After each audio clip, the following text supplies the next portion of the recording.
County and Secretary for the 2014 term. Good afternoon, everyone. Ron Castorina, Republican of Richmond County. Michael Rendino, Bronx County Republican. Simon Sherwood, Kings Republican. Frederick Humane, Manhattan Republican. Julie Dent, Dublin Democrat. Welcome, everyone. Marie Costello, Richmond Democrat. Zero Democrat. And senior staff now? Michael Ryan, Executive Director. Pamela Perkins, Administrative Manager. Nina Crispino, Director of Personnel. Kenneth Moulton, Council of the Commissioners. Stephen Kenberg, Council. Steve Richmond, General Counsel. Rafael Savino, Deputy General Counsel. Again, welcome, and just to remind all commissioners and all, please leave the mics on, so it is being recorded. Yes. First thing, Michael Ryan. No, first item on the agenda, I'm sorry, Commissioner, is The minutes from 3/11/14, has everybody had a chance to review them? Can I Can I have a motion? would move we adopt the minutes. Second. All in favor? Aye. All against? Carried. No, stay out. We don't have a One abstention?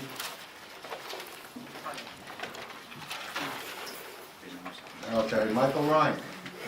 Yes, item 2A, a lawsuit was filed in the United States District Court by John Liu et al. Against the Campaign Finance Board and Rose Gilhern and the City of New York. The Executive Director of the Board of Elections is a de facto member of the board at the Campaign Finance Board.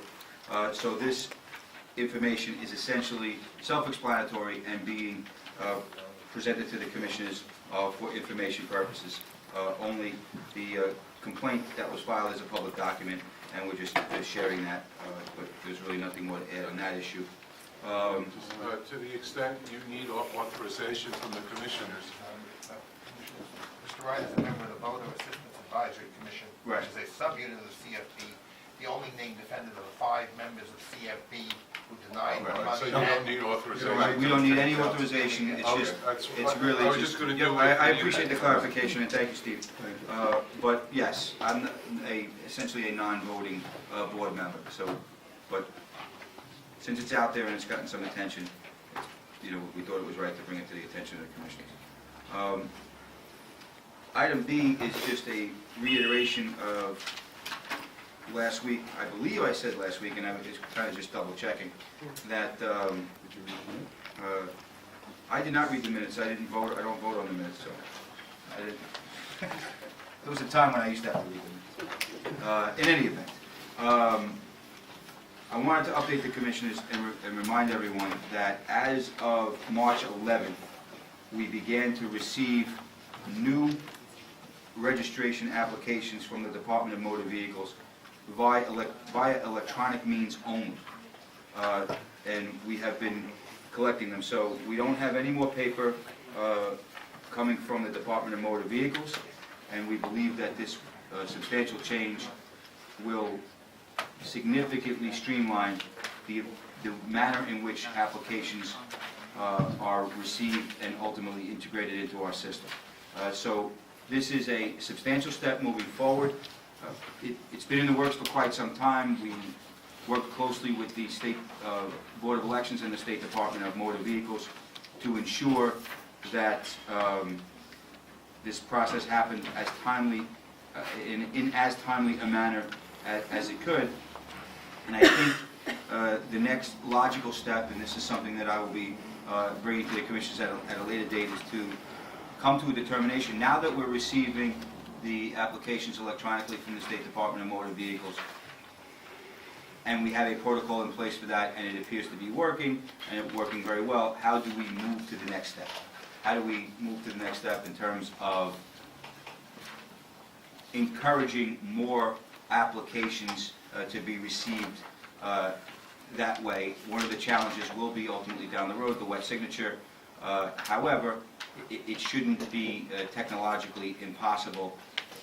We would need to have it filled out online and then a hard copy mailed to us with the wet signature, and we could simply import that field into the system as opposed to importing the entire form. But that's a down the road issue. Excuse me, before we start. go on to item C. Can we do, we have somebody from the public to challenge registration? Mr. Chairman. There was somebody supposed to be coming. here. Indicated Martin? it's good. Right. All right. Martin Livingston. Yes. Hi, I just had a affidavit presented in front. Mr. Savino had taken it from me. You have it up there? has the affidavit. Right. Okay. So here, Commissioner, name? You have to take an oath. Sure. If, as a predicate, we need you to sign.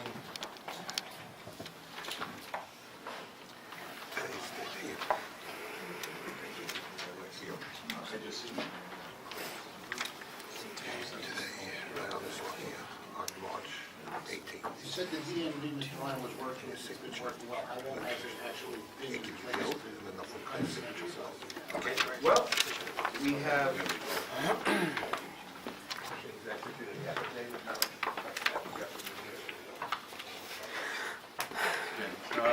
you solemnly swear that the foregoing statement made by you in writing and to be made before the commissioners is a truthful disclosure of the reasons for your belief that a registered voter therein named is not qualified to continue to be registered in the election district in which he is now registered. I solemnly swear, yes. Okay. Commissioners, it would be appropriate after you sign that, recommended that we refer this to Manhattan for the appropriate review. Okay, but I would just like to ask him what the basis for this is. I know it says here that you reside at 200 West End Avenue. The name of your employer is Macquarie Bank, and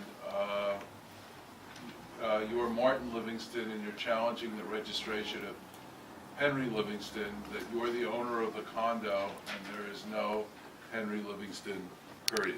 That's correct. Are you separately registered under your name? I am.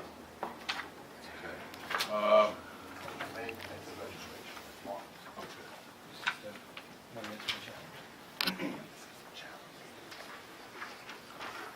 Registration, Mr. Chairman, what's the date of the registration? What's the date of the June registration? 18th, 2013. When was it? Stamp on it, June 18th, It was 2013. received by the board.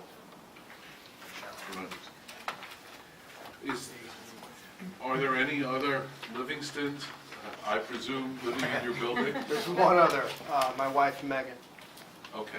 and that's it.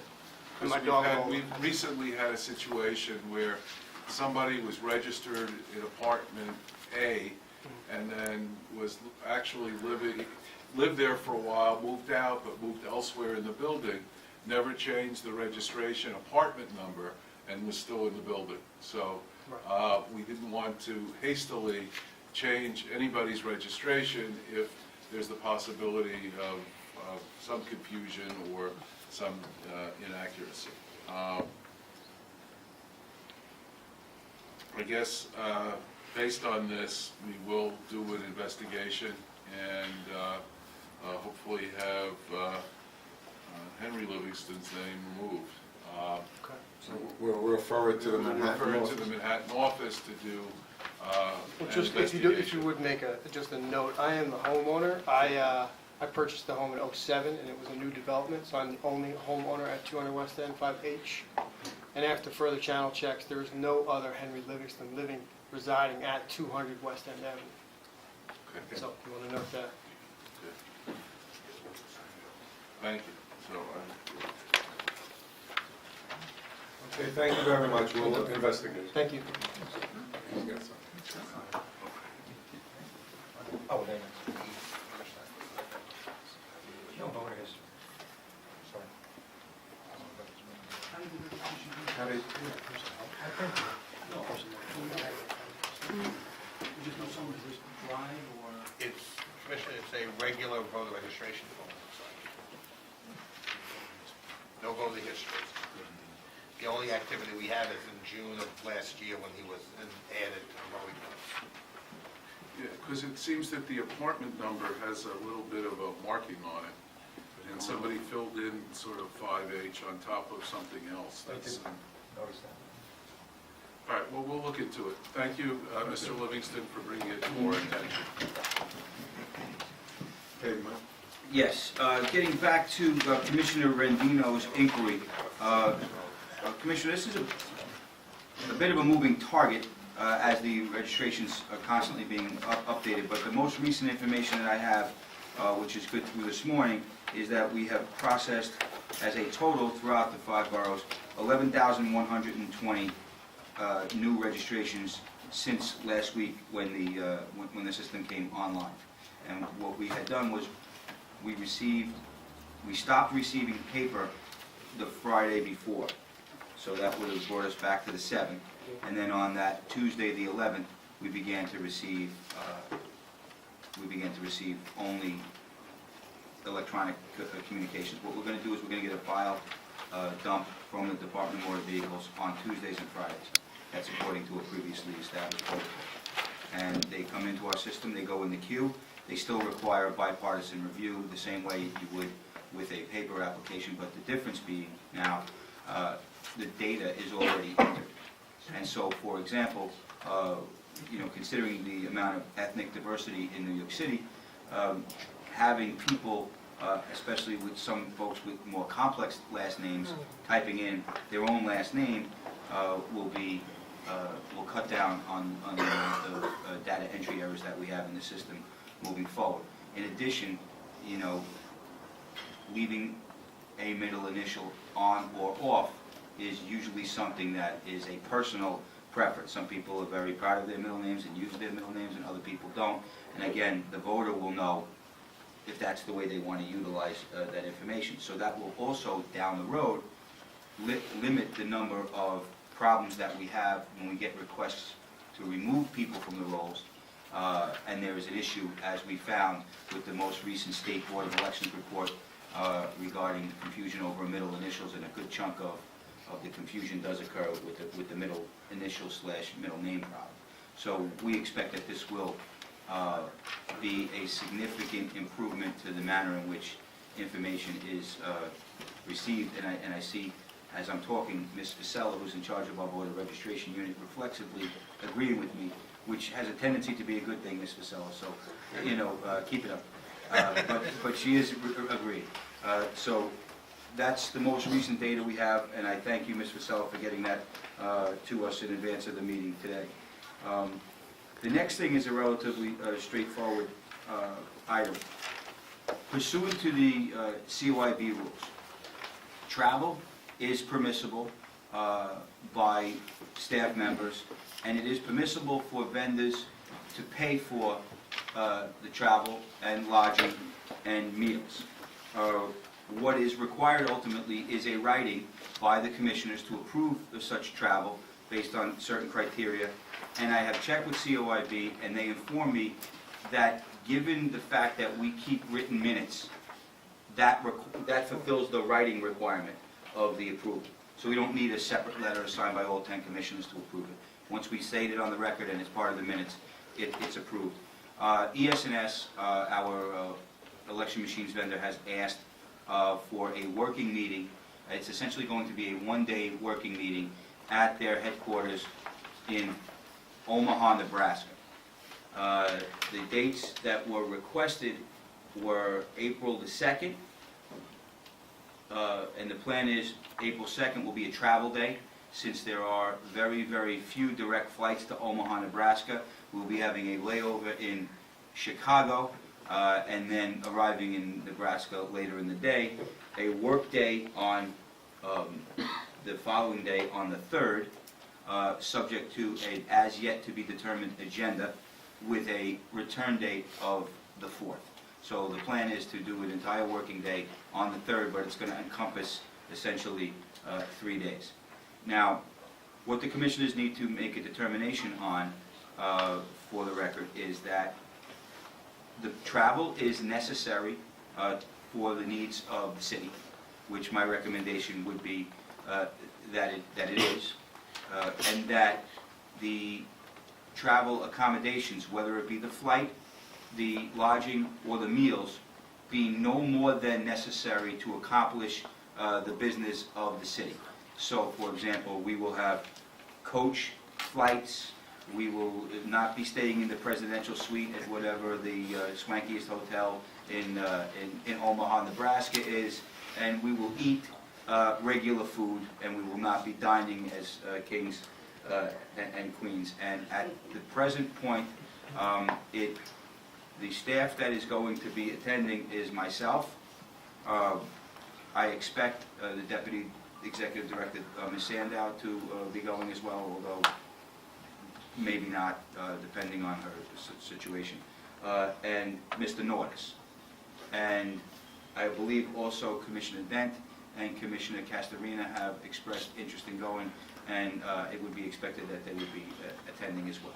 So for today, I'm simply asking that we approve the travel in accordance with the COIB rules, and then we will give the agenda once it's been finalized with the vendor before the actual trip. Brian, although you don't have an agenda, you have had discussions with them, and it's all related to the business that we have here with our machines. Right. We're just fine tuning the agenda. It really is an opportunity, primarily for myself to go, because, and I don't think Ms. Sandow went before. She didn't go to Nebraska either. But it also, we're not going on for a new contract. This is to No. show you the stuff and some changes that we are trying to implement. Correct. Basically, the card and all that. And The agenda will be limited to discussing appropriate business items between a vendor and a vendee. It certainly, in no way, shape, or form would ever be to discuss any type of new procurement or replacement systems or anything like that, as that would be outside of the acceptable balance of... And also with the two commissioners going along from both parties and everything like that. Right, it'll be bipartisan. Bipartisan all the way down the line, and Right. so... I have a question, so Mr. Nordis will not be attending? No, Mr. Norris is coming. He couldn't get out of that if he wanted to. Yes, because... No, it's believe me, it is more important that John Norris attend and understand the system than it is that I do, but I certainly am looking There's a forward good to it. restaurant down in the somewhere. So, can I have a motion? Also move it. I'll second. All in favor? Aye. All against? Carries. All right, now, the last agenda item, which we have to discuss, especially in advance of the upcoming budget hearing that we have next week. Now, today's the 18th. Yes. Last week, we approved budget, my attendance and staff's attendance at the budget hearing, which is on the 25th, right? So it will be next Tuesday. So executive staff will be at City Hall testifying at the budget, and it's questionable, depending on we may be back in time for the meeting, we don't know, subject to the city council, how quickly they get through all the agencies they have to get through. But in any event, we needed to bring this kiosk to the commissioner's attention. It had been brought to the commissioner's attention before and received approval from the commissioners to move forward, subject ultimately to budget approval. Now, my understanding, although I don't have a specific recollection of this, I believe, Mr. Norris, my understanding is that the prior, you can come up to the microphone, the prior submission of a prototype, the cost was thought to be somewhere ultimately in the $20 million range, is that correct? That is correct. When we brought out the first prototype, our estimates were about $20 million to build 3,000 of them to put them in the poll sites across the city and have spares and extras. Is that in-house building? Well, it's a combination of acquiring the pieces necessary to put the prototype together, but yes, what the staff has worked up here, I got to tell you, I was decidedly impressed with. What they want to do is they want to repurpose the old lever machines by removing essentially all of the inside of the lever machines and just leaving the metal housing. And then have that be a double-sided kiosk. One screen, which you'll see, and I don't want to, steal Mr. Norris' thunder, but you'll see it because we're going to do an actual demonstration. One screen is oriented for able-bodied voters. On the back side, there is a lower orientation with a wireless keyboard for wheelchair-bound voters to come in and use the kiosk. But it has a lot more functionality than that, and I'm gonna leave that to Mr. Norris. But what I wanted to do was a little bit get into the numbers of things. First, I do not think it would be prudent for us to make a recommendation to the City Council that we go across the board and go to full implementation. I think that something like this absolutely requires a phased-in implementation, and to do a pilot program, and we'll have to discuss what that means. Do we limit it to a borough? Do we do a larger pilot program with smaller numbers in each borough so we can get, an understanding of how that would work in each borough? But sticking to cost, based on a unit price for all of the components that would need to be purchased in order to make this work. For $1,500, it would come out at just under $7 million, $6.8 million. Now, that is based on a number per unit without a bulk rate purchase for all of this stuff. So we expect that ultimately will be negotiated lower. How much lower than that it could be negotiated remains to be seen and is subject to the vagaries of the contracting process. But we certainly would expect that it would be less than that. Now, that having been said, we have been getting, we've been looking into ourselves, and we've been getting some outside suggestions that we go with a tablet-based program, right? We go with a tablet-based program that will require us purchasing tablets, which are, portable, and they would come with their own storage requirements. On a tablet-based program, we would be looking at an initial expenditure of $4.6 million. So this is a little bit more expensive, about $2 million more expensive for 1,500 tablets when 3,000 tablets. Well, that would be for 3,000 tablets, I'm sorry, plus, because we would be doing 1,500 machines, but don't forget that these are going to be two-sided. So this is basically getting a 2-for-1 out of this, right? But What exactly is what? Yeah. I don't really know. we're going to get to that. I want to just get the numbers in the record, and then we'll get to where we're at with what we're looking to purchase. And then we're going to do first. right, but I wanted everyone to have the numbers in their heads first, and then you'll see what we're looking at, right? Let me just say this, last year when they did this presentation, a lot of the commissioners were impressed, and I believe the Yes. city council was also very impressed with the kiosk, and we had got good feedback from a lot of the public groups and a lot of people from the city with respect to that kiosk. Right, and that's what, and I remember that's why we moved forward with trying to get it down in price and also to change some things on it. I see it's painted and everything nice. That's correct. One of the things we did was redesign it so that to bring the $20 million number down to just under $7 million. The question that I have is, since the back is being used for our ADA compliance, can we use any federal funds? All of that stuff has to be looked at, and I think that it's certainly a possibility. What we were looking to do is just simply for today's purposes, have the commissioners understand the worst case scenario in terms of the finances, and then we could move forward, have conversation. My plan was, if the commissioners approved, that I would have conversation with the city council and say these are different options, and see what we could do moving forward in our budget negotiation. Yeah, one of the things we raised last time was whether we needed to get any copyright or patent protection on any of this stuff.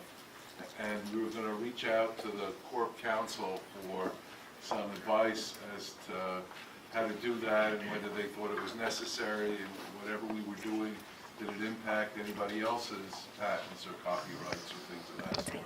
So I just want to make sure that that didn't slip through the Did we cracks. do any of that? Yes, we reached out to them, and in the end, what their answer was is that nothing that we're doing is revolutionary that would require its own patent.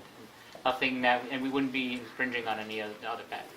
Because what we're doing is basically taking existing ideas or just what other people have multiple products doing and just putting them together in one product. So there's To nothing, me, the lumping together is an idea that could possibly be subject to a patent. that wasn't their opinion. Their opinion, that wasn't enough to make it unique enough to warrant patent. Okay, all right, I'm just. Well, it was their opinion. When it shows up in Omaha, Nebraska, or kiosks, then you can point to them and say, aha, okay. 'Cause that was our way of paying for all Did of you this stuff. also take in consideration in your numbers there that the tablets are this big and that size storage to store them and all, and deliver them? In your numbers on the part, Right, because the numbers are just on the On the manufacturer. equipment.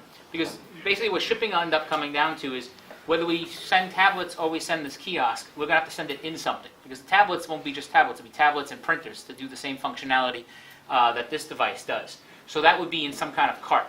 That cart that goes out, gets shipped out, or if this thing gets shipped out, it'll basically be equivalent in its trucking. This is no longer the lever machine, 800 pounds, No. and it actually had a special rates for trucking because of its size and its bulk. With all the inside guts pulled out of it, it's only about 200 pounds.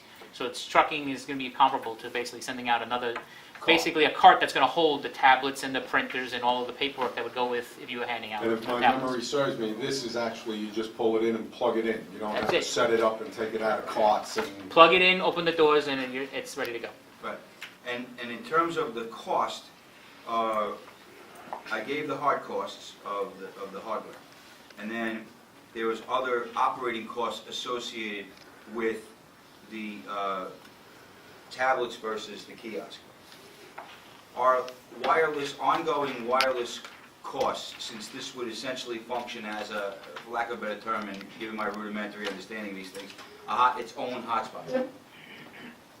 We would only, since it would only be one, our wireless service cost of $34.99 that we pay pursuant to the city contract would be $314,910, because we would only need one that could function not only for those two, but any other components that we might need at the, up to a, is there a saturation point eventually? It'll eventually reach a saturation point, maybe Right. about 20, 30 units, but basically because it's got a full-fledged router inside that does not only the Verizon connectivity, but it also will do Wi-Fi.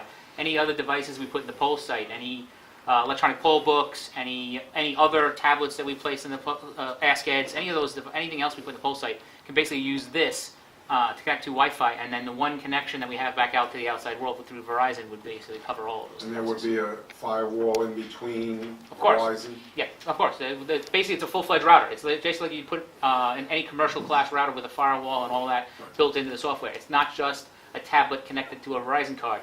It is the So same. you're gonna have a full router in every one of Every the single one of these locations. devices will have a full-fledged router. It's actually built inside even this unit here. So the router's built right in This unit actually is running. It's a full functioning demo. It actually has the Cradle Point quote-unquote router that's built inside of it that the computers, both computers, the one for the front and the back, connect to and then go out on.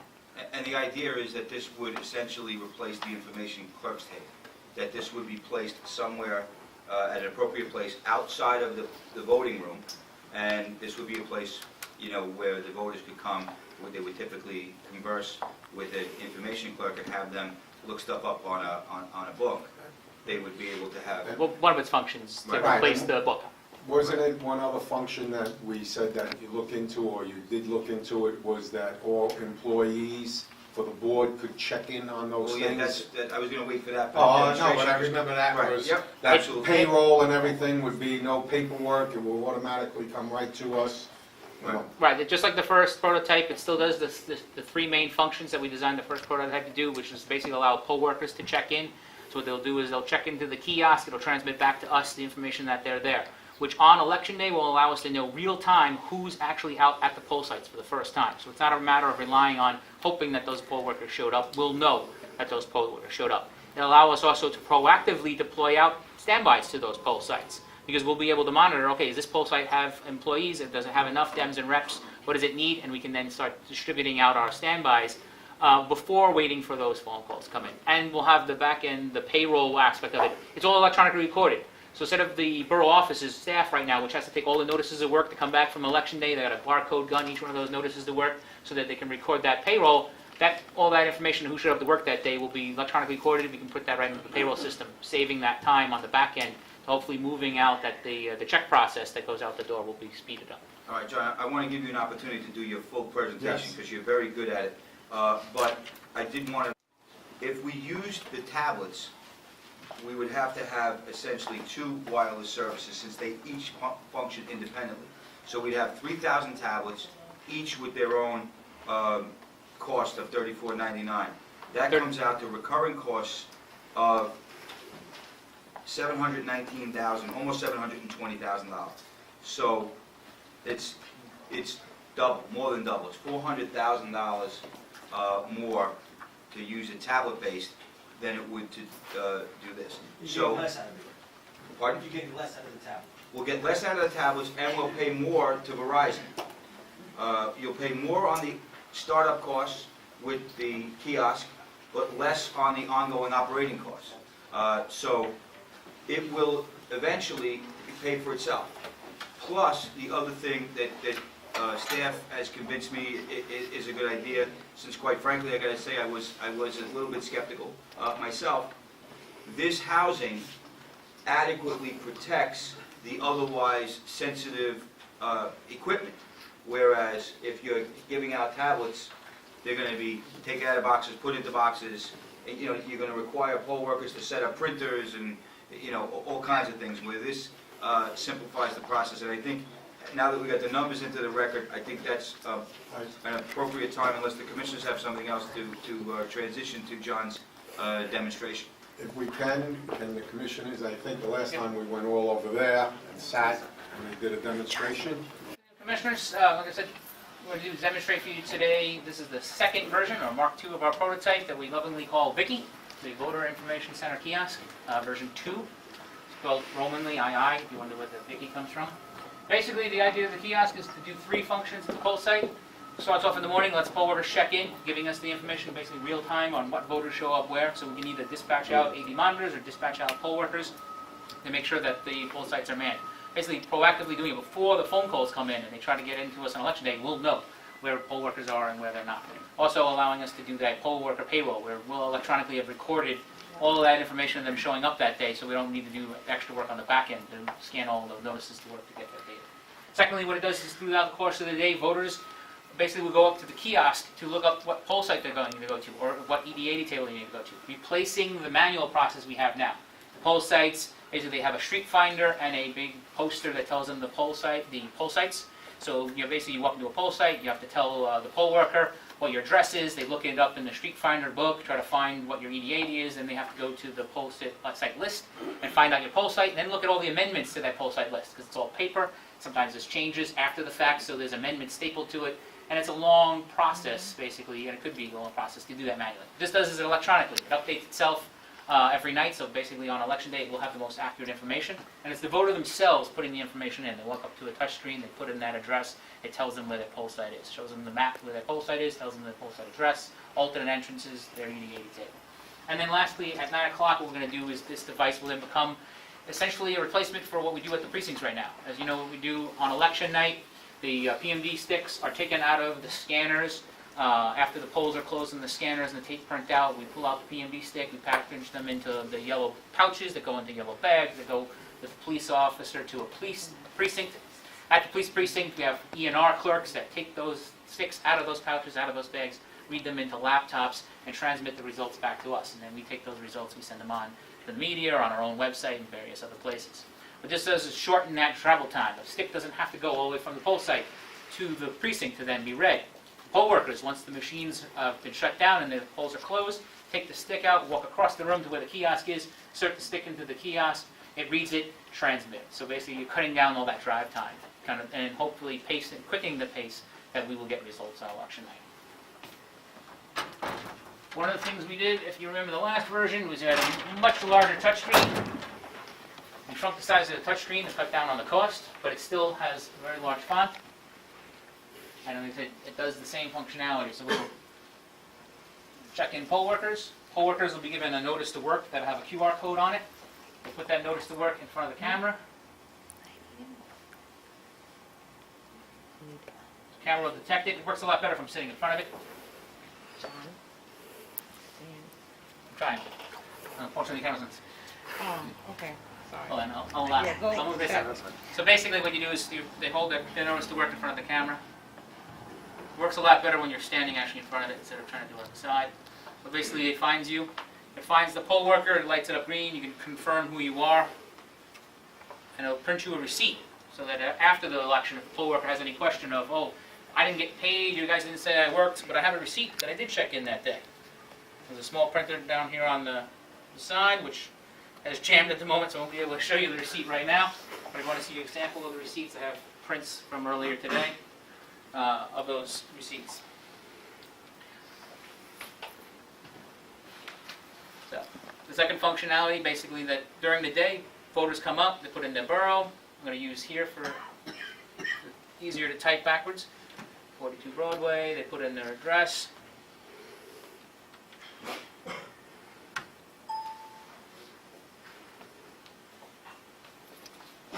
It basically gives them a map, shows them from their address to where their poll site is. One of the other things they can do is, this is actually showing walking directions. It can actually get shown the driving directions in case they're different, they want to drive to their poll site.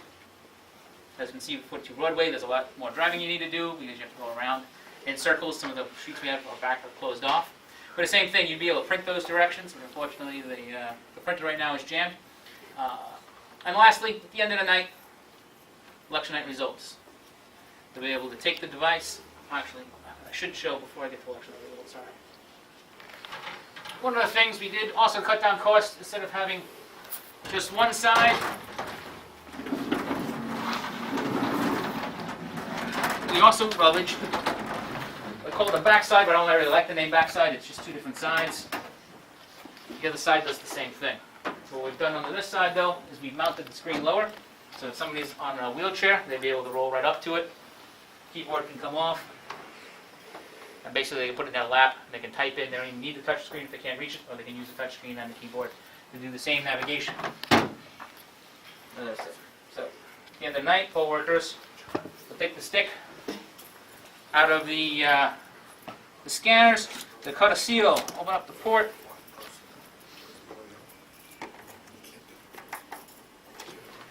It's easier to put it in from the front. Basically put the stick inside, turns yellow when it's detecting the stick. Once the stick's detected, the screen will turn red.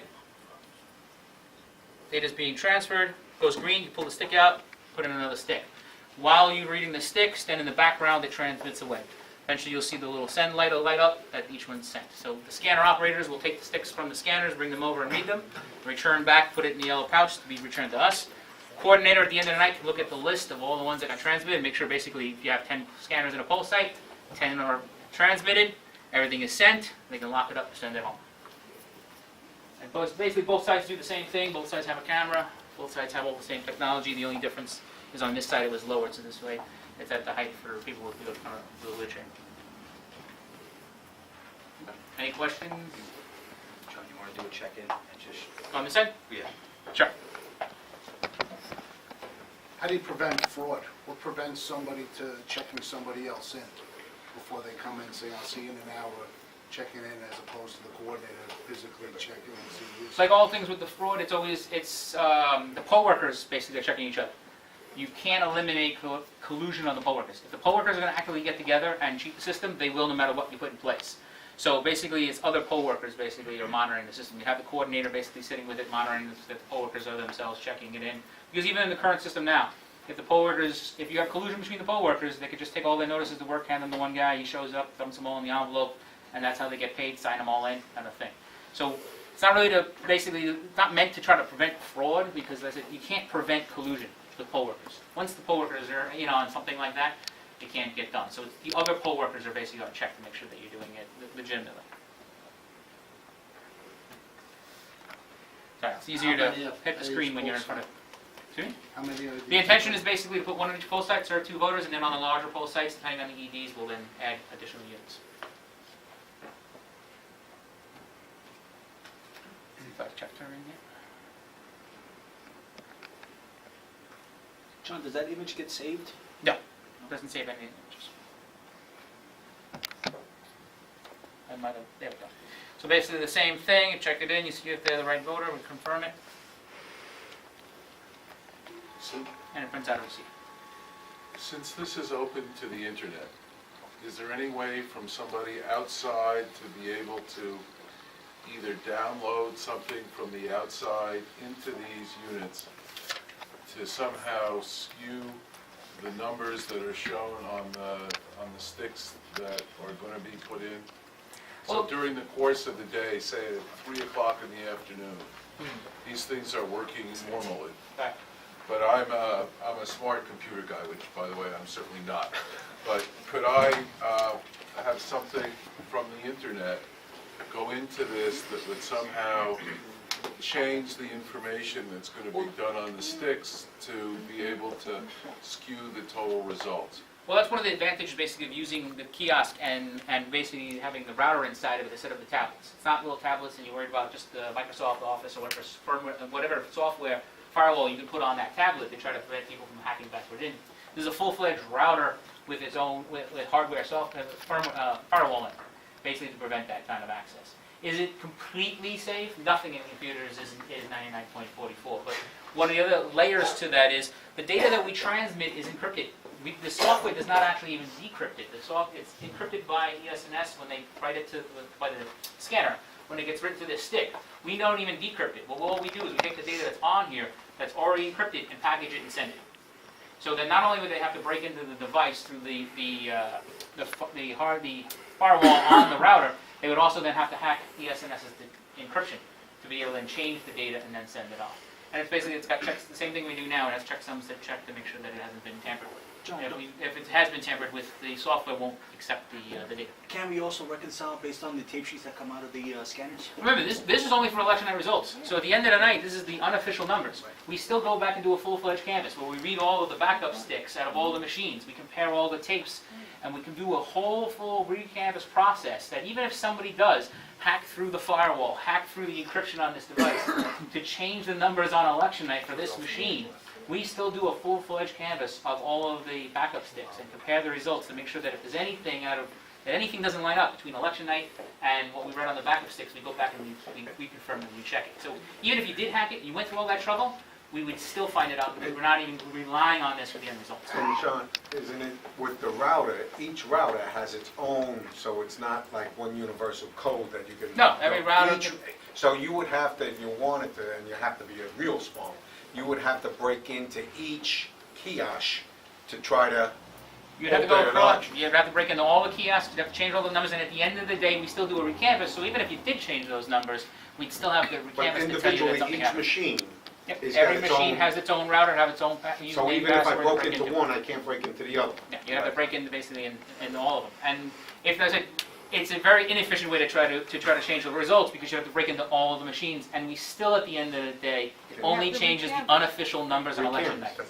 But I also want to point out that that's only the election night results, and I had a Unofficial I election had a night results. feeling that that would get a lot of attention, but that is one relatively small functionality of this kiosk. So even if the commissioners collectively determined that they weren't going to use that functionality and still wanted to process the PMDs the way that they're currently processed, We could just you can drop that out still of do the it. software. That, if you notice that had a door on it, that's going to come with a seal, that will be sealed and not utilized.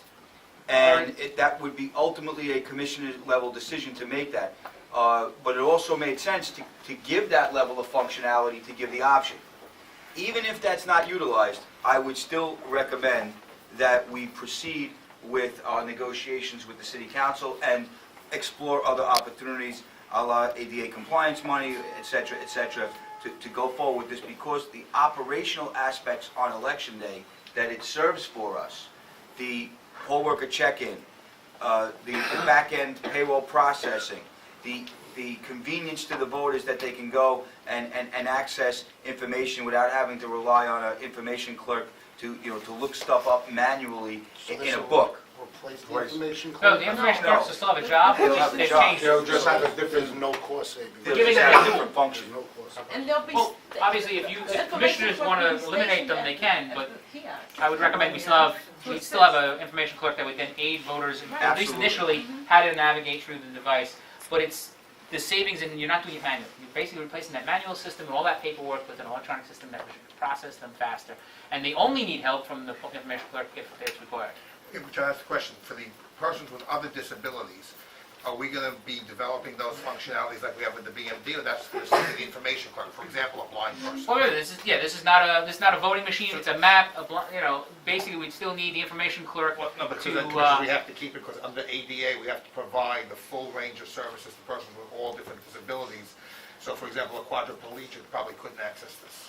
and then But all of that, that's where the it's, information clerk could give them you give assistance. the information clerk, basically give them assistance to what they can need, because they basically explain them what the map is showing. In a sense, later on, we can always work on it to build in the audio kind of section. It's trying to get in, basically, get this thing built, get it to start serving those needs, and then always, because it's software that we've designed ourselves, all of the software was designed in-house by staff here, they're actually sitting in the back of the room, the hardware and everything, all being built by staff. It's just a matter of changing the software. As we can get new technology, we change the software, we can update it to do newer and better things. But that's what, I'm sorry, but that's what we, Commissioner Humane, we designed the software. Are we locking in that software that nobody else can use it? Or are we patenting that we can, other At the end of the districts can day, use I it? think we can copy, it's not copyright, it's Trademark. trademarking. And once we have it finalized, then we can deploy it out there. But we also, it opens up that, can people do the same thing? They already do. There are websites that do the poll site location. We ourselves have a poll site that do that. We have an app that do that. So the functions themselves, as I said, it's not a secret that anyone that we're going to hide and try to keep that from anybody, because they already do those pieces. What we're trying to do is get it into our poll site so that we can leverage it, so that we're not relying on poll workers bringing in their smartphones or voters bringing in their smartphones so they can look at our poll site locator and get that real-time information. We're basically providing a terminal for them to be able to get that information. So everybody who walks in that poll site, the people who don't have the technology or don't have the income to carry a smartphone with them all the time, basically we're providing it for them in a convenient way. Obviously, any software can be stolen. The Chinese, we can tell you, they come out and they'll make copies of it and they'll sell it to people. We can't stop that kind of thing, but we can serve the voters of the city of New York. We can get better access to this information. Basically, this can be updated right up until election night. We can even election morning. We can update the software on this. Whereas those books, once they're printed and the poll list books and all that stuff is all not poll list books, the tree finders and the poll site lists. Once they're printed and sent out, that's it. They're done. They're trees. They're not changing. We have to send out updated pieces of paper to them. This is updated basically on election morning because the last minute poll site changes or whatever, this thing will know those changes. So we're getting the most accurate information we can to voters. And just to go back to something that Commissioner Rodino said, I do believe there is an operating cost savings in the long run with the amount of time that you're saving with our employees in updating those books, in doing the payroll. On the back end, I believe there's probably going to be some cost savings. Right now, borough staff basically takes, right now, what poll workers do is they take their notice to works, and they put them in with the materials that come back to us after the election. And staff at your offices take all those notice to works and barcode gun all of them so that they can then record who showed up to work that day. It's a manual process. It takes days for them to do this, especially in a place like Brooklyn where there's a lot of poll workers. What we're doing is leveraging the poll workers themselves. So instead of having a small team of borough staff doing that recording after the election, as each poll worker waves it in, we're electronically recording that they're there that day, so we're leveraging 33,000 people to do their own, in a sense, recording that they showed up to work. So afterwards, it's a file dump. Take the file, we dump it down, send it up to payroll, and it gets processed. Of course, we'll have to do some checks on it, some sampling to make sure that it's accurate, but it's nowhere near the same level of manual processing. And then the faster we get the data down to the controller so that we can pay, the faster the checks turn around and get out to the poll workers. We can also, it should be noted that in the future, we can also make enhancement to this device that will help us in getting feedback on other critical information on election day, for response time, resolution time, when there's a machine goes down. At some point in the future, we could probably use this device to record or maybe even communicate to the borough's machine down. The tech comes, they put in Right. So the kind of Well, because issue of it tech, is. when and they then got give there us- and when he left. yes, well, basically the critical piece is exactly, getting the give us hardware in the poll site. better resolution. Once we have the hardware in the poll site, changing the software, as people come up with ideas, as we could get the writers of the software to actually make the changes to software. We can update the software, we can get it to do later things in the future. The critical piece is getting the hardware at the poll site, getting the technology there, and then it's just a matter of whatever our minds can think of to change the software to do more and more functionality. You can do, like I was saying, call center basically, eventually adapt it so that you can put in trouble calls right on this instead of having to call the board. Eventually, if we do the thing with the voter registration, where we don't have to take the whole registration card, we just take the signature, we can make the screen process, say like for local registration, change the software so that it shows you all the fields for a registration, prints out just a little slip with a barcode that's tied up to the data you entered in, and you sign it, and we get back the slip, and we can take that electronic record, match it up to that signature, and quickly process any of the registrations that people put in that day. Why deal with a piece of paper? Well, basically, we can leverage the voter themselves who typed in the information to then show it up on a screen. Obviously, we still have a dem and rep check it after the fact, make sure that all the information looks legit, but we could save that time later in processing because it's not two people that have to, our own staff have to look at the hard copy registration form, type in that information, click that signature. We already have it electronically displayed to them and the signature already displayed to them. Eventually, but as I said, those are all long-term. The critical is we get this passed, we get them built, we get them in the poll sites, we get those three main functions that we've talked about done, and then once that's in place, then we can go and process and add on additional pieces. If it's passed today, how long would it take to complete this whole process and get them out into the poll sites? Well, that's going to end up being to the council and the funding aspect. And as long as the plan is basically once we turn it to you, take it next week to the council, put it as part of our new needs request. If we get funding for at least a pilot, we figure we can get the pilot built. Depending on how large of a pilot we want to put in, we can put it in place, a small pilot for this year, and then next year bring out a larger pilot, and then eventually to a full rollout probably for the general of 2015 or easily by 16, basically by the presidential election, we could have them rolled out in And how all long did it sites. take you to build this one? This one, you Along remember? with your team. I remember when you brought it out to us the first time, but I Yep. know you have done some enhancements to it. We basically what we did is we stripped the entire thing down the last time because it was basically one big touchscreen just on one side. We stripped it all down, rebuilt it. I think it was 3 days of put the hardware together to reassemble it. And you got to remember though that assembling it, we were assembling it and learning what we were doing to redesign it. So when you do it when you start building it long term, it's going to end up that 3-day window, of course, will cut down. And then software, it's a few weeks, I think, of development on the software all told.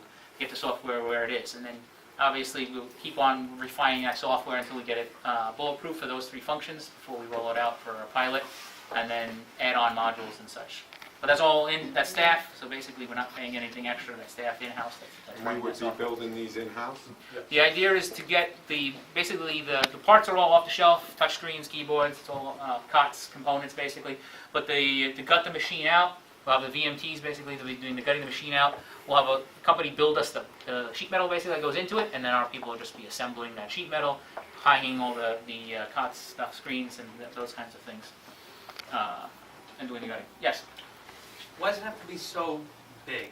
Well, because I mean, let me just, you go to an Apple store and you buy a product.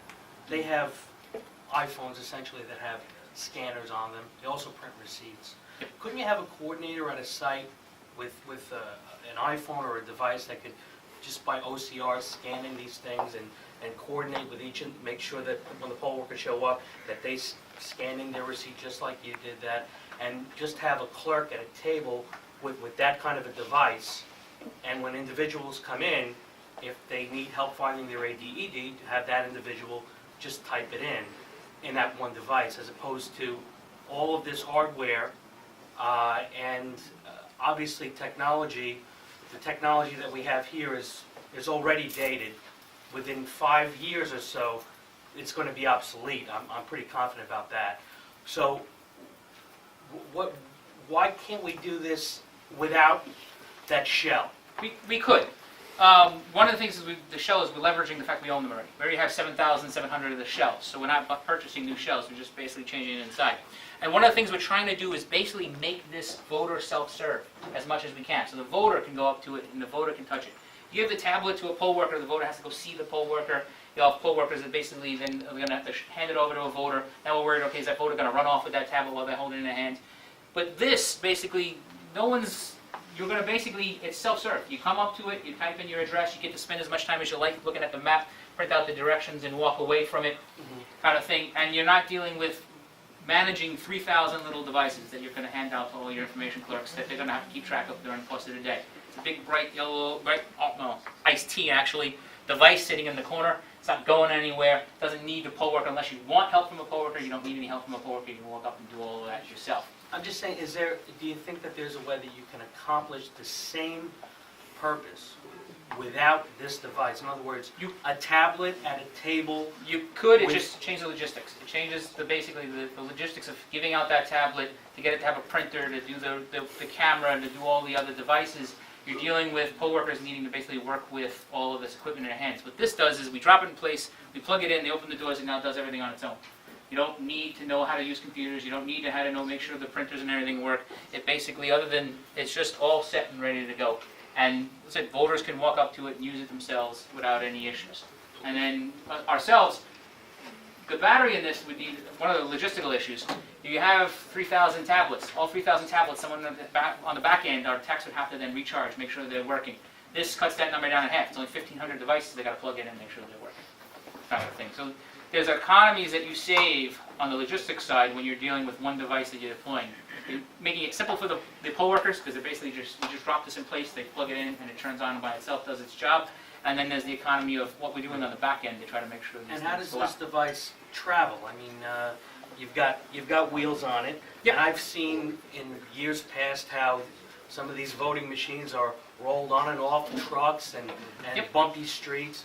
How does the technology that's inside here get protected from all that knocking and bumping around? Basically, what we're going to do when the actual device, this is basically a prototype mocked up with wood, but the actual device will be made out of metal, and it'll have basically have vibration dampeners, so that basically if it takes a hit, it'll be on the bottom, the sides, on the top. So if it takes a hit, then the vibration dampeners will basically absorb that, or shock absorbers in a sense, that will take that impact for it. Now, whole thing moves. as you just kind of showed us before, the printer on the other side Yeah. jammed. Now, Well, that's one of in the a reasons, case one of like the things that- we learned in this is we're going to get, these printers aren't as useful as we thought they would be, so we're going to change it to a tape reel printer. Basically the same thing that they do on the DS200s, to just speed out cash register tape, a much more reliable printer than these. But the other piece, John, before you get started, you presume that it would just be the technology that we would have to deliver. But the fact of the matter is, as John Norris had said earlier in his presentation, we would have to purchase a separate cart to house all of these components and whatever else is necessary. So there's going to be a cost associated with that, which we did not price out yet. But just for example, the John O'Grady, the carts that we use now that have our supplies, what do they run us per unit? $1,100. A unit. Right, so that would be 1,100 times, in this particular case, 3,000. 3,000, because we have, Well, you'd probably get away with only the Sure. 1,500 of them, because you probably put two tablets in, for the 1,500. same thing. Right. But you're boxing up the tablets and the printer and all the cabling and the power cords and everything that the poll workers. The other thing, tablets, basically, the poll worker would then be tied to an outlet someplace, because the poll worker would have to keep charging that tablet. Batteries in the tablets are not going to last an entire day if people are using it to vote. This thing's plugged into the wall. It's got a full UPC battery in the bottom of it. The PCs in this will run all day. Basically, you plug it, one outlet, you plug it in, it serves 2 voters. You don't have to worry about it all day. All day long with the tablets, now you have poll workers that are worried, okay, how far am I from the outlet? Is the battery about to die? Do I have to go charge it? When it has to be charged now, then I can't serve any voters. I go back to the book. Is this solid state or is this a revolving hard drive now? What's the- Currently, it's, for the mocked-up demo, it's 2 laptops with it is solid-state hard drives. We'll eventually replace that with PCs with solid-state hard drives. So basically, even if it does drop or bang, if the Tell solid-state us drive a will little take bit the about damage. components, unless there's some security concerns, about the components and maybe how they may have changed since your last demonstration and what you've learned since then. Well, basically, the biggest difference since the last demonstration is the touchscreen. We went down from, instead of the one large 42-inch touchscreen, which we thought was beautiful but very expensive, we replaced it with 2 touchscreens. Because one of the other things we realized, this is not a voting machine anymore. We don't have to worry about protecting the back and protecting the back of those counters. So we can leverage both sides. I hate to use the term back and front. It's basically 2 sides. There's both sides of this unit basically now have a touchscreen that they can use. So originally our cost estimate, we were putting 2 of them out there because we were going to serve 2 voters with 2 large touchscreens on 2 units. Then we realized, why not just mount 2 touchscreens inside the same unit, we can serve 2 voters basically now with 1 kiosk instead of serving the 2 voters with 2 kiosks. So tell us a little bit about the components that you use. They're all off the shelf. It's off the shelf. ViewSonic touchscreens. Right now for the demonstration, it's just Dell laptops that are running the computers. That part of that, the actual components we want to do is once we're building the real device, we'll get integrated components built by a manufacturer for us because we'll be doing the 1,500 of them. We can then leverage that purchasing. But it's all off the shelf. Microsoft keyboards, Logitech mouse. There's nothing customized to it. A Cradle Point off-the-shelf router, so we can replace them basically. One component goes, you can replace any one of the components. Touchscreen gets damaged, replace the touchscreen. Laptop goes, replace the laptop. Unlike the tablet, you wreck a tablet, you got to buy the whole tablet over again. This we basically just have to replace. The most likely thing to get damaged would be the touchscreen, because that's what the voter sees. Everything else is buried inside, and you just replace out the touchscreens. They're about right now 1 per. They're like $350, but once you're buying them on the scale, we're talking about $3,000 or so to build all the machines, so we'll get that price down. But the other piece of it too is, see up on the top left-hand side, that's the antenna. Right?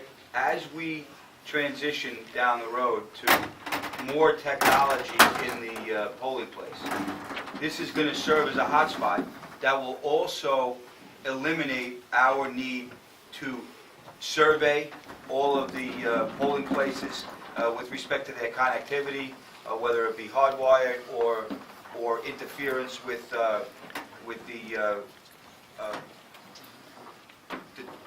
wireless capability, which would be something that would be a significant undertaking that John O'Grady's unit would have to engage in, that they will not have to engage in now, because this will be nearer to the entrance. This is going to replace the information table area. So this is going to be someplace that we can guide the voters to. So we're going to be able to place it in an area in the building where it's least likely to have wireless interference. Or AT, whatever cellular service you're trying to get. Basically, as you can see on the side here, there's very large antennas, commercially available antennas to capture that signal. In public schools or whatever, this puts it also at a height much higher than somebody holding it in their hand, somebody sitting in the middle of the room. You roll this up against, basically you put this in the front of the room, near the windows.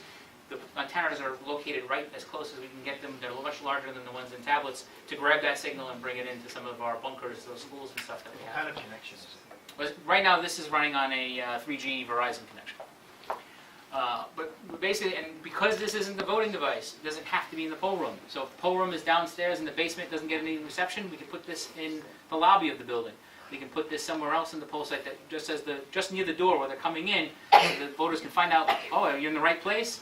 You are, we'll send you down to the poll room. If you're not, we'll send you back out to what your correct poll site is. We're not tied to basically being in the same room that the machines, quote unquote, are in. Would you design, in case there's some polling site just saying that you might put 2 or 3 of these in? Yep. Would they all be designed the same way, or would all of them be handicapped, or like 2 would be handicapped and the other one would be for both?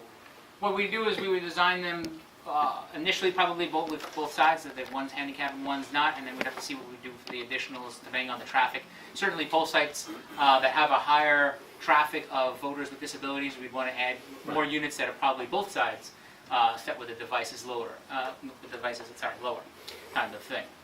Whereas if it doesn't have that kind of volume for voters with disabilities, we may build additional units that would have 2 sides that are at the larger. But what I'm height. saying is that if you built them all on this size, Yep. the handicap and regular. Well, one of the people could advantages is use it. even the It's front. not that low, that's what I'm saying, is that I could use that size. Yeah, it's not just for people with Right. disabilities. You can even now. I'm a little tall, but even I can still use this size. And even the front. I'll bring it back around just for a moment. One of the things we even did with the front was you don't need to use the touchscreen as a voter, because the keyboard, even on the front, is a wireless keyboard that the voter, even if they can't reach up and touch the device, they can still use the keyboard to navigate from place to place on the device. So you're not worried about, basically the printer has done So- on this. What I'm saying is if we can make them all one side, then we don't have to worry about the wrong one going to the wrong polling site. Yeah. Or make them all identical, all across the board. How many man hours did it take to gut the machine and get it to the point where We got in 5 machines, and it took us about 2 days to got to 5 machines. Now we got down to tack science and how to cut the machine itself. So now we can peel it off. The first time we cut the machine, we peeled it off like an onion, took two layers. Then we found a shortcut. We were able to take off a couple pieces, layers, and then take out the whole mechanism itself. And that can be salvaged also inside. The machine we originally weighed 840 pounds. We cut up about just over 600 pounds of weight. Right, and what's the scrap price per pound on that? Well, the scrap actually, you were amazing when you walk into the machine. Inside there is steel, iron, copper, and aluminum inside the machine. So if you strip down the machine, all metal components, it's about 15 pounds of copper, 15 pounds of aluminum, the rest is about 25 pounds of iron, and the rest is metal. One machine? One machine. But what I'm saying is, but there is a, even if you don't have the numbers off the top of your head, there is a salvage value to those components. 17 cents a pound.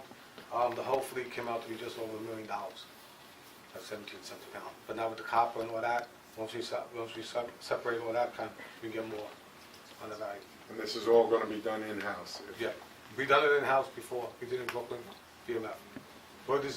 We actually designed it in such a way that the internal mechanism commissioner to protect the components is actually like a bridge. There's vibration plates on the bottom that shake left to right, and the towers up top, on the top also connected by vibration mount to protect the monitor up and down. So the monitor actually will move during transportation. So that'll damage us. So price on storage and delivery compared to the other option? Similar to a supply cart. A supply cart runs about $45 to deliver. No trade. So it's the same price, it doesn't go by weight, it goes by same price. Okay, when you guys did the testing, how many people, what was the average time it took for a person? Did you bring in people from all different age groups and test it to? Oh, we haven't done different age groups. We just basically the people in the office, which are all unfortunately about the same age group. But it all depends really on how much they want to. The problem we have with it mostly is people see the map and then they fall in love with it and they kind of stare at it. So it's kind of hard to gauge how long people will be able to do it quickly when there's a line and a queue with other voters and they're trying to get someplace. Our staff and everybody we've been using, they fall in love with it and they start playing around with it and they take a lot longer than voters. So we really need to go out to getting in that same environment, like basically put it out at a poll site and let voters that are in a rush to go through and process this to get a real feel for what they would do with it, as opposed to people that are just looking at it to punch and play. Street finding, because that book could be very confusing.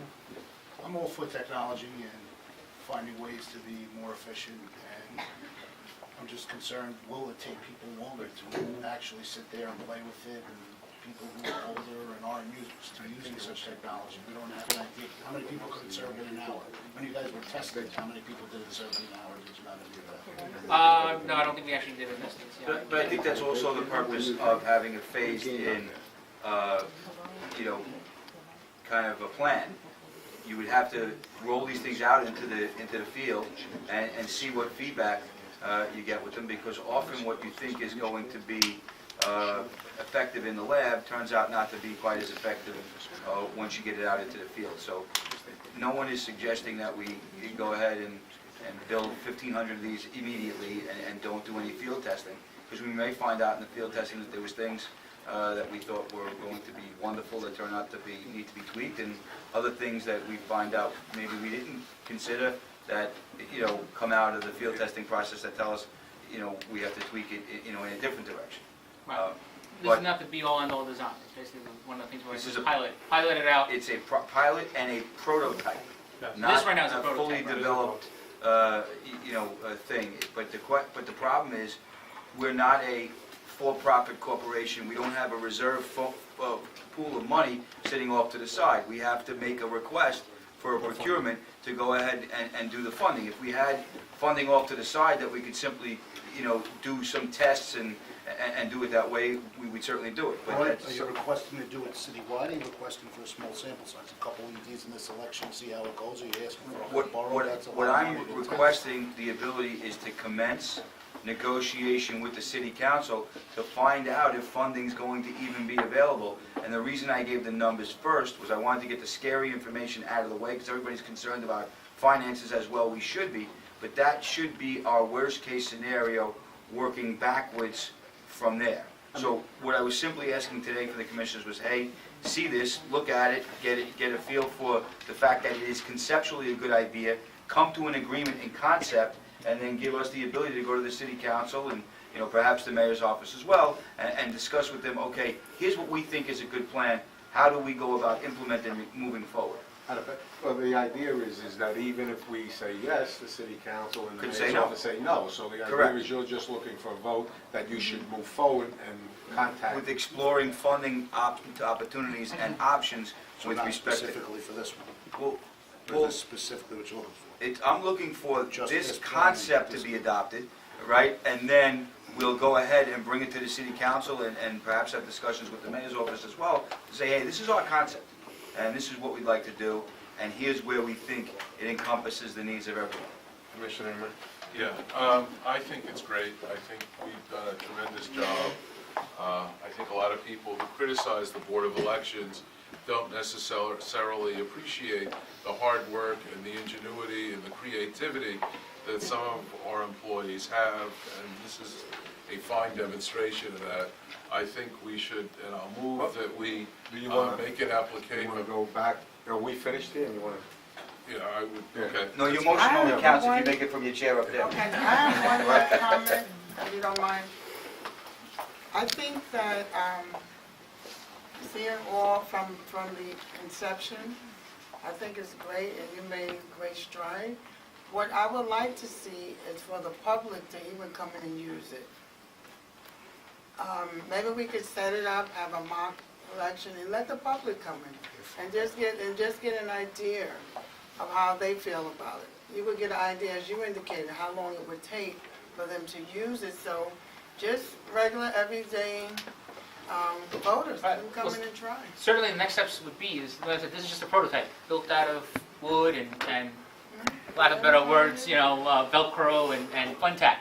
We would want to build, basically, an actual one, and then then let people come in and play with it. Because it is a little temperamental, because it is a prototype. It is built out of, when I said it's basically put together, homebrew kind of thing, and we want to build an actual one. And then bring people in and let them play with it. We can do it, say, with this one. It's a little rough around the edges. It's not exactly a pristine product that I think we want to show as an example out to voters and such. But we always could.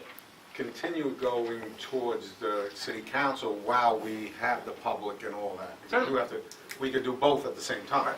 Well, the bottom line is, I don't think we have a choice but to go to the city council first. I mean, well, not only is it budget season and it kind of controls what we do, we can't start bringing the public in under the promise that we're going to move forward with this if we're not reasonably certain that we're going to get the funding from the city council at least to do a pilot. So It's not a promise when you bring the public in.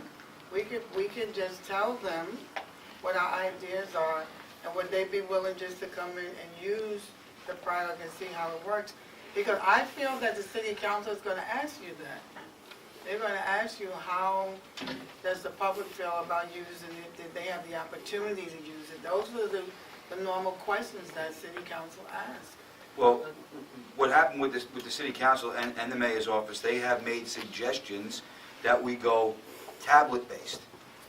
And that was a suggestion that came up when this prototype was first put out there, and they're still making that suggestion for a whole host of reasons, not the least of which is the back-end functionality that we, rather selfishly as an agency, get out of it through the processing of the payroll, et cetera, et cetera. There are reasons why, moving forward, you don't want to go with the tablet-based, because if it's $720,000 in today's money, that would be $720,000 in expense money. Hard dollars that have to be spent in order to go with a tablet-based system and then increase that based on the number of tablets.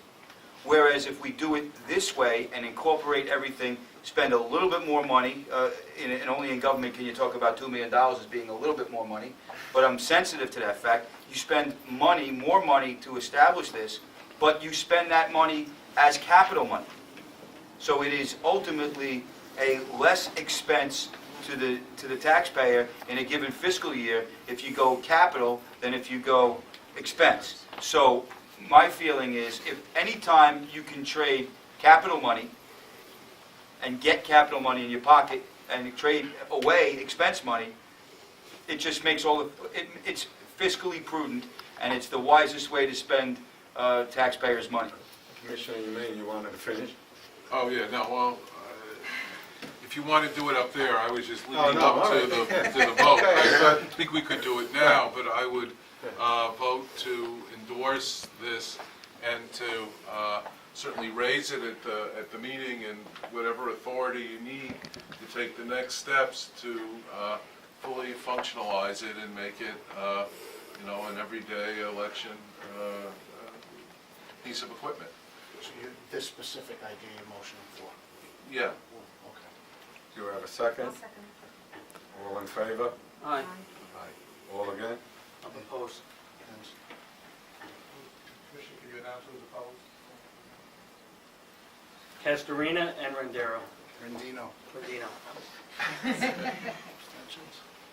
Any abstentions? So it carries. Okay. Thank you, Commissioners. I would like to say thank you to the staff.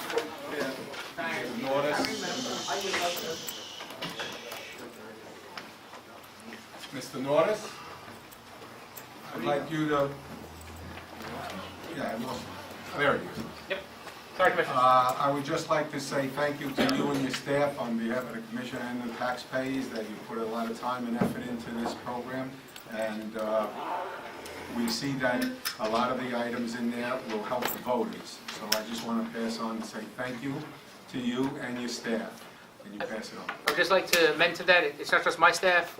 This project was put together basically by myself, Mr. O'Grady, Mr. Thompson, Brady's staff, and my staff. So there's a lot of board staff all coming together, contributing their ideas to make this today. I'll It's thank not all the just- staff on the board. Thank you very much, Okay, Commissioners. thank you. Any other questions? I have a general, John? not a question, but an item perhaps for next week is kind of what we did last week with voter cards, or the week before.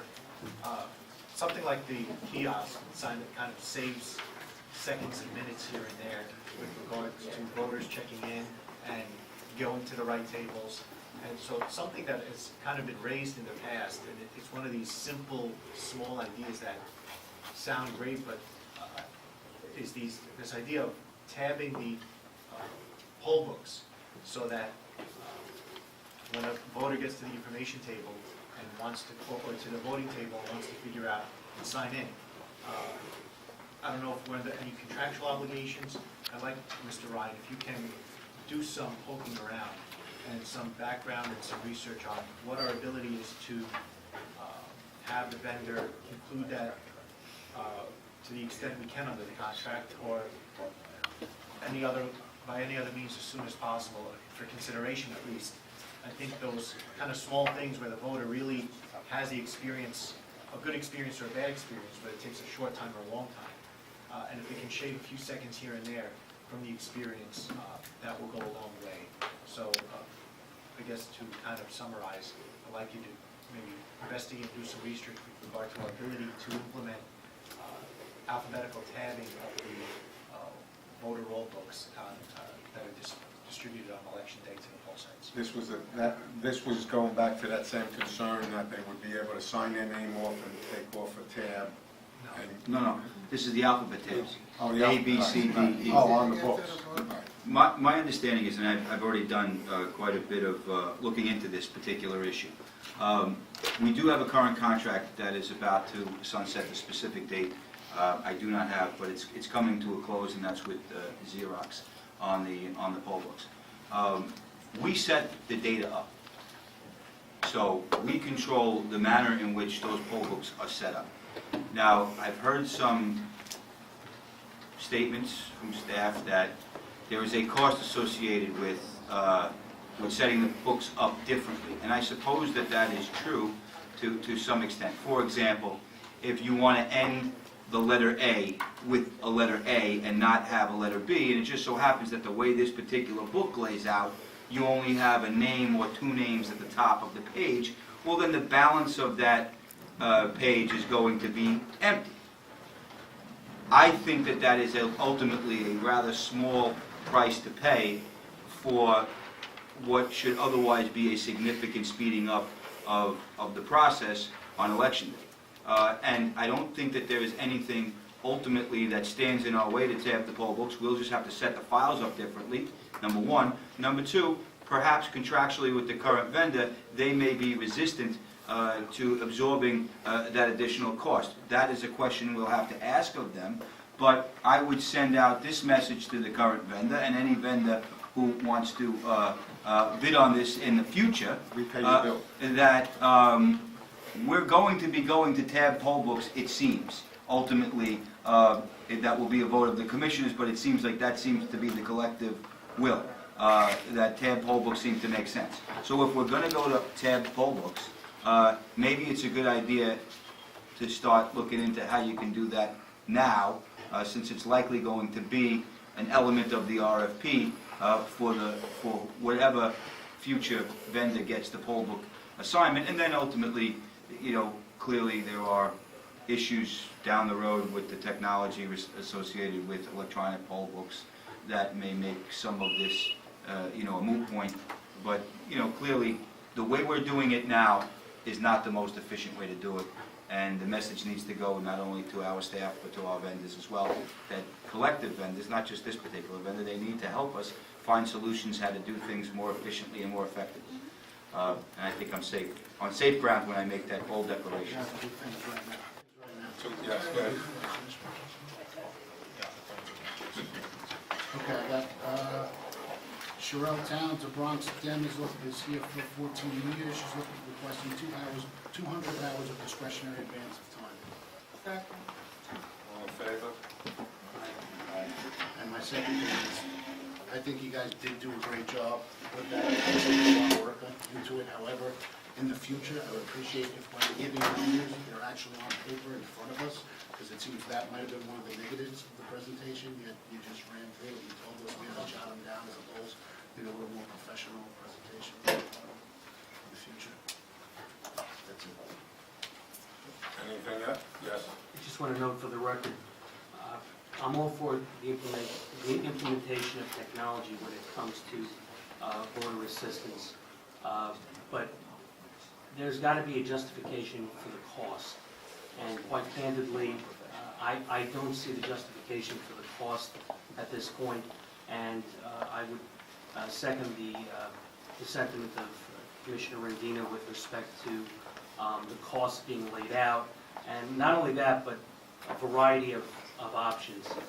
As I indicated, there may be a way with a tablet that we could interface OCR scanning and printing of receipts with one device, and I just ask that the commissioners and of course the executive director keep an open mind with respect to other perhaps cheaper ways of accomplishing the same goal.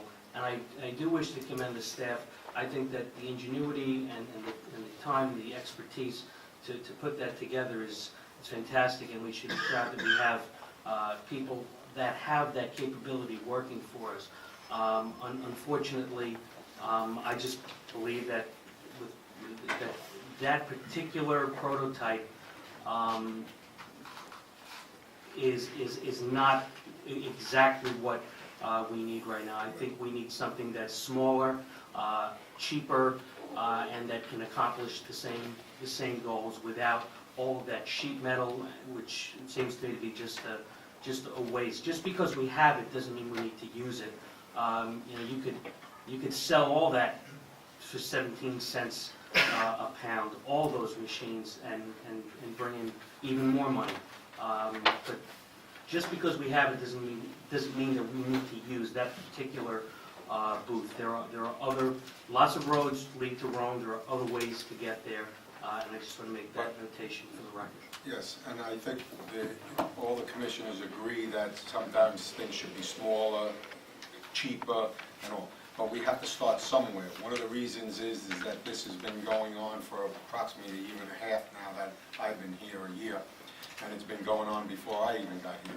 but we have to start somewhere and we have to try to get funding. Like anything, working for the city of New York, you go in with one proposal and then you don't know what's gonna happen. It's gonna change over time because technology changes. So we have to get in front of the city council and the mayor's office to turn around and say, we need funding to help the voters. So once we get in there and we can get and feel the gauge of the public and the taxpayers, that's one of the things we have to do first. So by not moving this forward, we would still be in the same position a year from now, waiting to get in front of the city council to get funding. I'm not saying that this is the all end of it, because things will change as they move along. They might come back and say it's not going to be working properly, we have to change this a little, change that. So I just, my thing is that we have to get into the city council to get the funding. It would be different Respectfully, Commissioner Michelle, this motion was on this particular prototype. to go for funding. And I'm saying that there may be a cheaper, simpler, smaller alternative, and that this prototype may not be the one that we want to bring to the council to request those funds. We may want to work on something that's a little bit more palatable in terms of size and cost savings. That's all. City council has suggested iPads, which obviously we can't use. And the thing with this is, we can expand it to perhaps doing election night reporting, because it's safer with its own router. And I think maybe because we have been doing this for about a year and a half now, you know, with the progression, maybe it was, maybe we should have told you ahead of time, or maybe let you know ahead of time at the kiosk. But I think it's a great idea though. I doubt very highly that the end product will look or feel much like this product. And if the vote today had been for funding, to authorize funding, or to utilize funding that we had for this particular model, I think the vote, and my own vote would probably have been different. But I think what we did today was say, hey, you have a concept, you have an idea that will save the voter some time and effort on election day, and be, you know, offer and introduce some efficiencies for our own agency. And let's take that concept and go to the council and see if we can get some funding for it.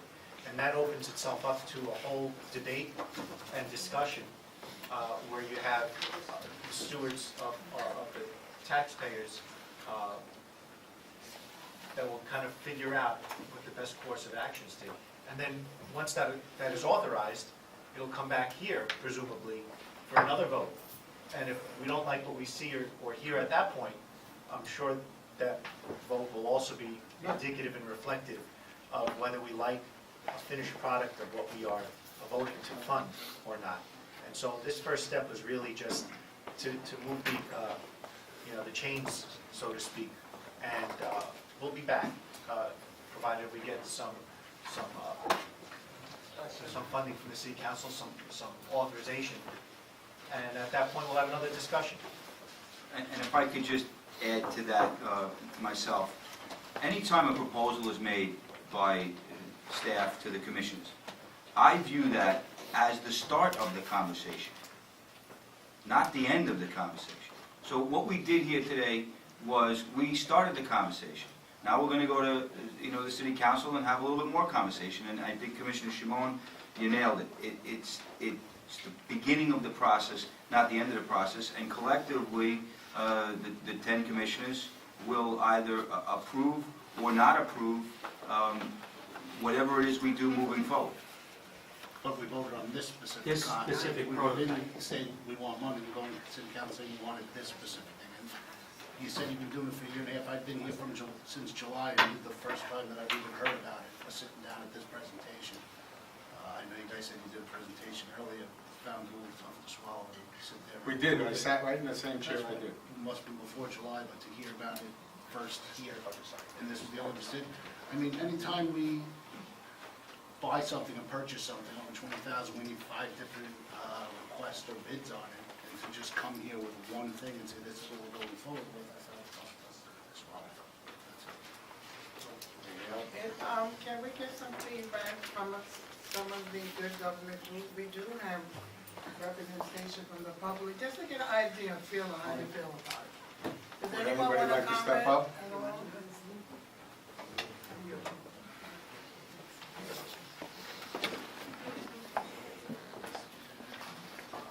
Catherine Gray, League of Women Voters, and a coordinator in Brooklyn. I love the concept. I think it has some glitches that I would like adjusted. I think we need a backup system in case I was in one of the ADs where all the scanners were down for 3 hours. I would like a backup system. I know you wanted to save the cost of paper, but I think we need a paper system. And the other concern was the payroll. When we have a problem as a coordinator with a poll worker who does goofy things like go for 4-hour lunches, signs in at 8:30, leaves at 4:30, I would like a way for the coordinator to be able to adjust that camera. I can address that, and the payroll process would by no means be completely automated. What this would simply do is it would eliminate a lot of the data entry, but the boroughs would still ultimately have to approve or disapprove the payment. So, for example, there may be poll workers that are removed for cause on election day, and the mere fact that they checked in the morning wouldn't obviate that. So there still would be another process that we would have to put in place to make sure that the poll site coordinators effectively communicate with the boroughs to make sure that, you know, anybody who should not be getting paid doesn't get paid, and we'll certainly build that into the process. But that's going to be part of, you know, again, this was the first discussion on it in terms of whether or not we're going to move forward. So we have a lot of work to do. I want to say that I think this is a great step forward, and I think we should pursue it. It might look like a bank ATM machine in the end, but we need to start. The other piece that kind of got lost in this whole thing is, I think, maybe one of the most important things, especially to poll site coordinators. If they check in, we'll know, automated, in real time, at 5:05, we'll start to get an indication of who's there. So when we're trying to staff in the morning, and we have to send out our standby pool, we'll be able to more proactively assign standby workers, as opposed to what we have to do now is basically wait for phone calls from all of these disparate poll sites throughout the city and say, okay, I need 3, I need 5, I need 2. We would be able to see that in the system, and that would definitely be a major step forward, you know, for you guys that are charged with the responsibility of actually running the poll sites on election day. To me, that's a big deal. And when I looked at all of the operational concerns that could be met by a system like this, not just limited to results at the end of the night, or not just limited to, you know, printing maps for, you know, for voters during the day, beginning of the process to the end of the process, this gives us a lot of the functionality that we need to solve a host of problems that could potentially arise on election day. Any other questions, or you want to go into executive session? I'm going to pile on with the thanks for all the creative energy expended. I have 2 concerns. Can you state your name? I beg your pardon. My name is Kate Doran. I'm with the League of Women Voters, and I'm also a poll site coordinator. I have the same concerns that Kathy Gray has, but I'm also thinking that the target audience, the target voter for this machine is somebody who walks in without their own smartphone. And that's going to be a person who's perhaps older, and it's going to be a long time. It's going to take them a long time to figure this thing out. So I really do endorse Commissioner Dent's idea of bringing in actual voters to see how that works. Then the poll worker, who would otherwise be sitting with the book, can just ask that person their address, type it in, and then they know which ED and AD to go to a lot quicker than fumbling through the book that they would have. Well, This is not, as we said before, this does not replace the poll worker who would be at the door and be the information clerk. It becomes a tool where they might be sitting on one side of it, and other people walking in could be on the other side, and they could use it and still answer questions for those people who not be as adept at handling computers. Right. But it certainly would be a lot easier for somebody, hopefully on our end, to be able to use that than to have to use the street finder. Right. The problem with the smartphones going, I mean, on election day into a lot of poll sites, smartphone doesn't always work at every poll site. That's also the problem. That's So true. Sometimes I would run outside by the door to get the person's address, run back in because they don't want to leave the line. Right. So that's why I also like the fact that there's a router inside the Right. machine. Well, maybe I can take a second just to thank Steve Thompson for that terrific thing that he did for us last year, which was to give us a street finder by poll site. And that was just the lowest tech solution, and it was absolutely fabulous. It was nice large type. It was maybe 3 pages long instead of that big book. And we were able to direct people very, very quickly to their ED. And if their address wasn't in that 3 or 4 page sheaf of papers, then someone else would go to the larger book. But that took next to no time. It was great. It was low tech. And the last thing I want to say is that I would love to see this kind of demonstration and emphasis on the recruitment and training of poll workers, because I really think that that's the holy grail of voter service, solving that problem, not so much the technical stuff. You always manage to work that in. Yeah, but I think that's where you guys are really vulnerable, you know? The technical stuff's important, but it's really, as you say, it's the poll worker who touches the voter. No question. Yeah, so thanks a lot. Thank you. Anybody else? All right, I Move that we go move to into go executive session for litigation and personnel. And if nobody's staying till we come out, the next meeting will be March 25th at 1:30. Thank you. Session. Executive session was held, and the committee last week from Brooklyn met with a hearing. Right, it was a hearing, and Robert Marshall from King's VMF was terminated immediately. It was voted on? Effective immediately, right? And that was the only thing. And vote was? The vote was unanimous vote. Do you need an indication of who was in the executive session? Unless the commissioner wasn't there, it reflects what's in the No, earlier meeting. All the commissioners that were So it was by present at the meeting. the report was adopted, and terminated effective today. Immediately. I move we adjourn. I got it. Huh?